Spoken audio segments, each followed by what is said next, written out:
Good day, everyone, and welcome to another episode of Houston's Hustle Hobbies. Houston's Hustle Hobbies, that's what we're going with. I'm back on the floor. This is a show where I like to talk about the interesting ways that I make and save money. And in this episode, how I protect my money. Because at the end of the day, hustling is my lifestyle. So, today I wanted to talk about fraud protection and credit card fraud and getting scammed and all these different things. So out of my seven closest friends, including myself, 4 of them have been a victim of fraud in some way, shape, or form. The worst one was a friend of mine who got her whole identity stolen. And she had to file for bankruptcy, and it was just a whole nightmare nonsense thing. And I can remember it took her 7 years to, get past it, get everything lined up. And I don't even know if everything is still lined up. My wife had her wallet stolen at one point, and she was having, she got by one of those scammers on Instagram. So much so that they dubbed her voiceover saying that, click this link or something like that and you'll get some money. One of those things. It was just, it's really crazy. Now, I don't know how to protect from this Instagram, Facebook scammers and things like that. I just, don't put your banking information on there. Give me the banking information. Don't put your phone number on, the Facebook or Instagrams, even though it's there or whatever. You could. That'd be the first thing I would do. And I'll talk about what recently happened to me. I was a victim of fraud. This is the third story. And how I protected myself from it. So I have my business moniker on the side of my car, which has my phone number on it. But I don't think that's the thing that happened. I'm actually glad my phone number is prominently displayed because, I need customers. But that's not the point. I'm sorry, I'm all over the place. I'm driving. So my fraud happened with an older email address. I had an email address from, I don't even want to say because I don't want to get anybody in trouble or any company in trouble or get sued. But I think what happened was that old email address, since I stopped using it, they might have went defunct and sold my name and email to some sort of scammer. And what ended up happening was, sorry, I had a truck behind me. What ended up happening was they got access somehow to my old bank that I don't use anymore. And with that old bank, they were able to see inside use the account numbers of a defunct account. And I've been sort of batting away somebody named Lisa tried to open an apartment in my name. And then it was another thing. I can't remember what the other thing was. But long story short, somebody opened a brokerage account in my name. So, I'm getting letters from the mail. I'm batting all these things down. They call me or I call them. I say, hey, I'm not this person. And they say, yeah, we kind of understood it was a fraud thing. And so here's the steps I had to take. I'll tell you 2, 3 or 4 good steps. The first step that I took was I put a fraud alert across all 3 of my credit bureaus. And the way you do that, you go to Equifax, you go to TransUnion, and you go to Experian.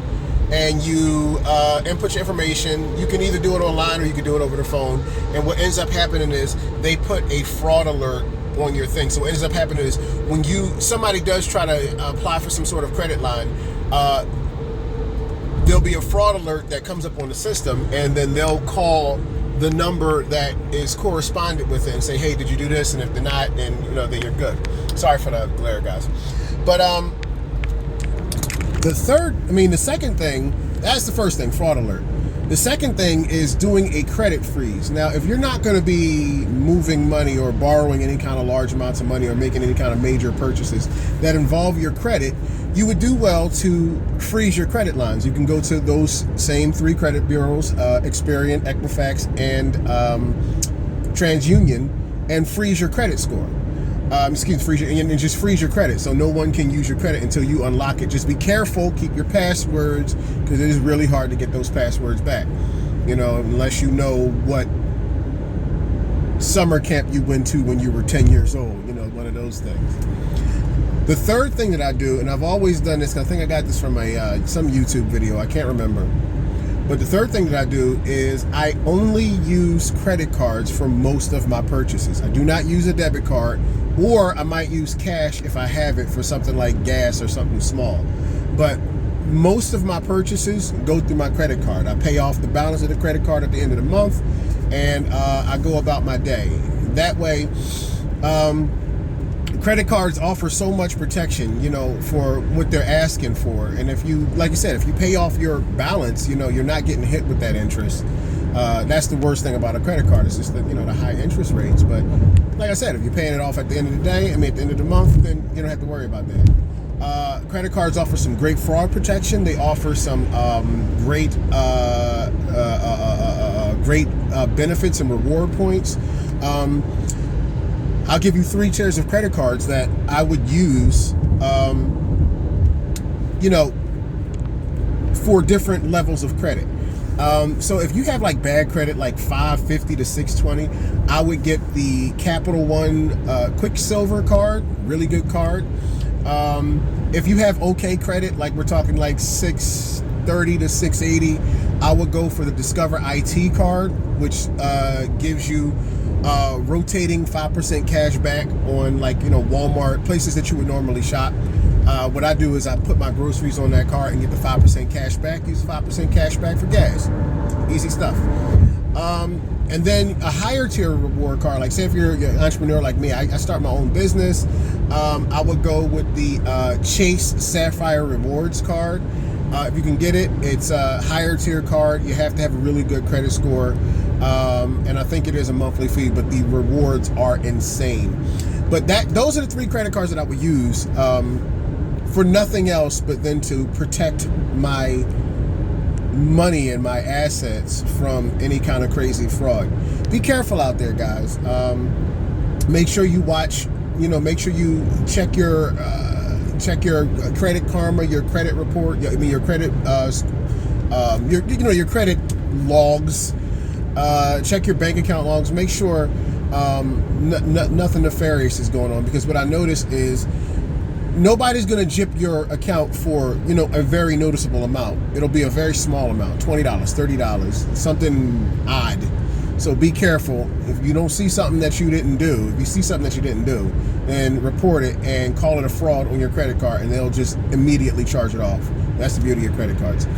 Anyway, thanks for listening to me, guys. I'm back. I have 3 channels now. I have this one, Houston's Hustle Hobbies, is the one I'm going to do blogs, vlogs on, and different book reports on, and a bunch of different ways to make money. Then I have Houston's Home Automation, where I do different smart home equipment reviews, tests, and opinion pieces on different smart home equipment. And then I have the Zenith Training channel, and that's basically I'm training to be an ultra marathoner, and later on, when I can afford it, an Ironman. So you can check out my journey there. I'm always open to help if I can. I'm very new at the Zenith thing, but please leave your comments on any of my videos and I will respond. I appreciate you guys, and thanks a ton. And as usual, as always, live high, live mighty, live righteously. Take it easy.